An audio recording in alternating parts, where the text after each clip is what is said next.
Hello and welcome to the session on protecting Libya's cultural heritage as part of the ASOR Virtual Conference 2020. I'd like to welcome you, and my presentation is intended to be an introduction or overview of the work that ASOR Cultural Heritage Initiatives has been conducting in Libya over the last few years. And then I'd really encourage you to watch the presentations of so many of our Libyan colleagues who are participating in this session. So ASOR Cultural Heritage Initiatives, which began in 2014 and was focused on the recording of damage to cultural heritage sites in Iraq and Syria and eventually Libya, over the last couple of years has been mostly active in Libya and has really refocused its program around these 6 core areas of activity. I'm going to spend most of the presentation talking about sort of the 4 in the middle, but I'd just like to say in terms of advancing understanding there at the beginning, that's of course some of what we're doing here today in the context of the annual conference. And you've probably seen that in the ANE Today newsletters that there's often updates about the work going on in Libya, which we tried to disseminate to a wide audience in both English and Arabic. The last item here on the list, providing grants and fellowships. Thanks to the support of the Libya External Office, we've been able to offer support for 10 Libyan participants in the annual conference this year. And in this session, you should be hearing from 8 of those individuals. So we'll really spend the bulk of this introduction focused on these middle 4: fostering education and stewardship, countering and preventing illicit trafficking, documenting heritage and monitoring change, and planning and implementing post-conflict recovery. When it comes to fostering education and stewardship, we have a program that tries to cast a broad net, bringing in a wide network of people in the public towards a common goal: protecting Libya's cultural resource. So the sort of point of embarkation for this work begins with videos, where we're really trying to reach a broad general audience with video content in Arabic. Then we have a suitcase museum program that offers the opportunity for hands-on activities related to cultural heritage. And we've distributed, these suitcases to a network of dedicated, stewards around the country. Then we really hope that some of this momentum that we build through the video outreach, through these kind of suitcase museum activities, yields volunteer events, opportunities for people to get out in the field and really assist in a direct way, assist local authorities like the Department of Antiquities in protecting those heritage sites. And finally, we really hope that all of this work continues to create a lasting set of allies, institutions and individuals who are there and ready to support the local government as it continues to try and care for the vast amount of heritage resources around Libya. As I mentioned, the network of these activities has been growing in recent years.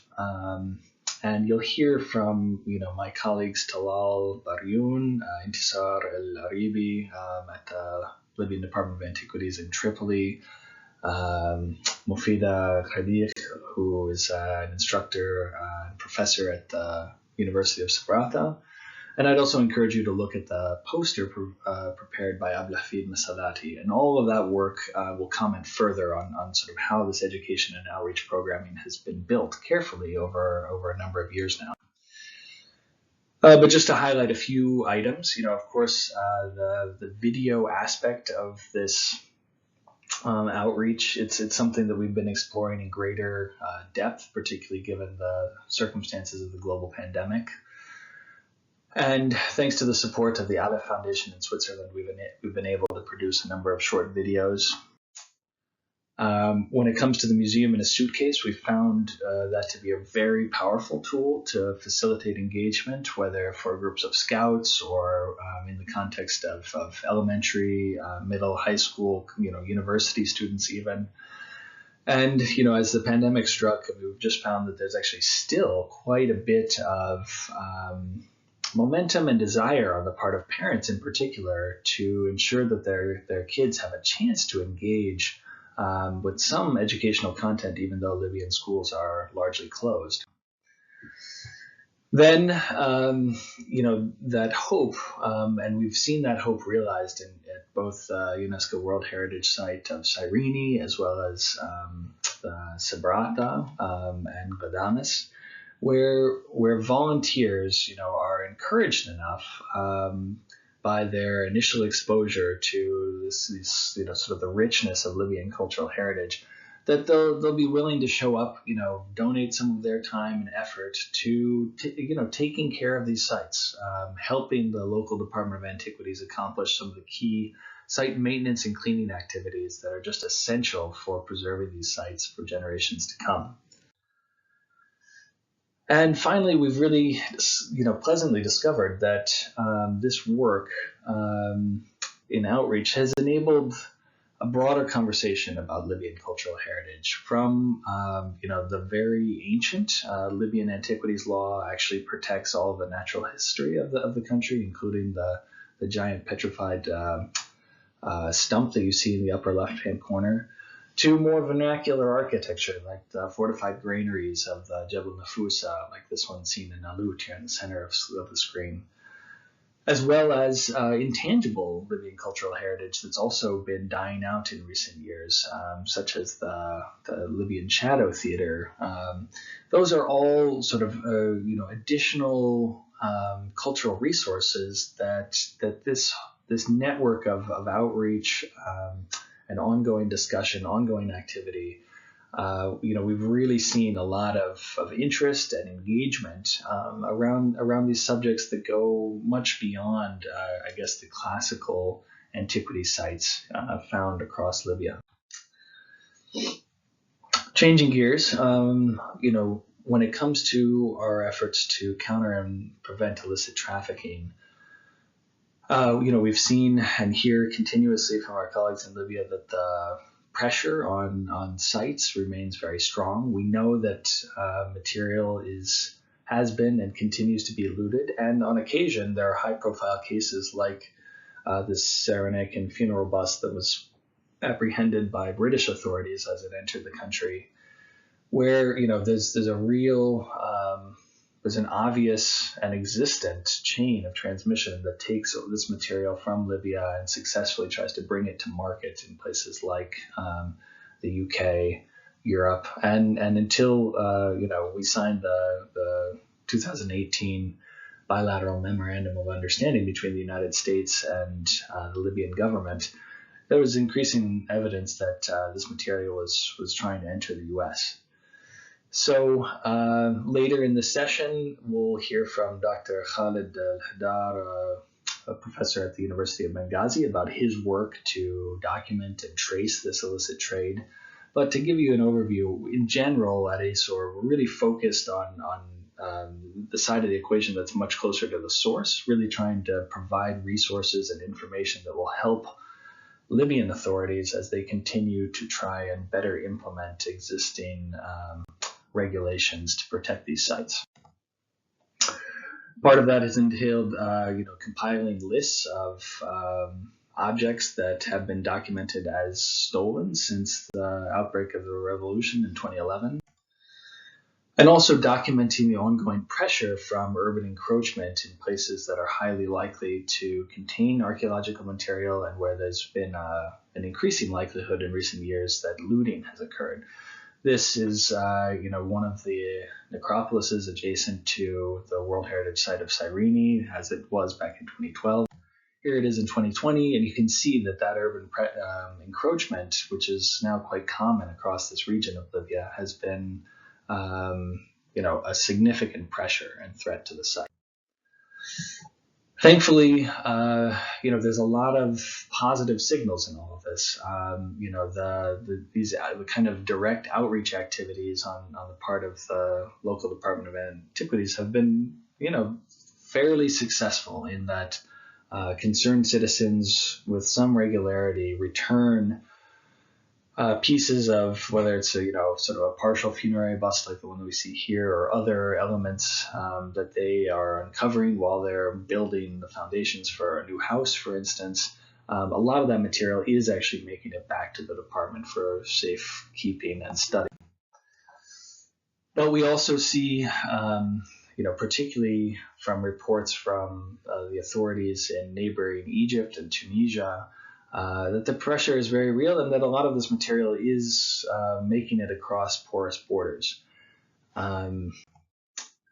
So a lot of our effort and focus continues to be, trying to support local authorities like the tourist police to, get involved with some of the ongoing outreach activities that ASOR has and continues to host around the country. And, make a stronger direct appeal towards fellow citizens to help protect these resources and report violations as they occur.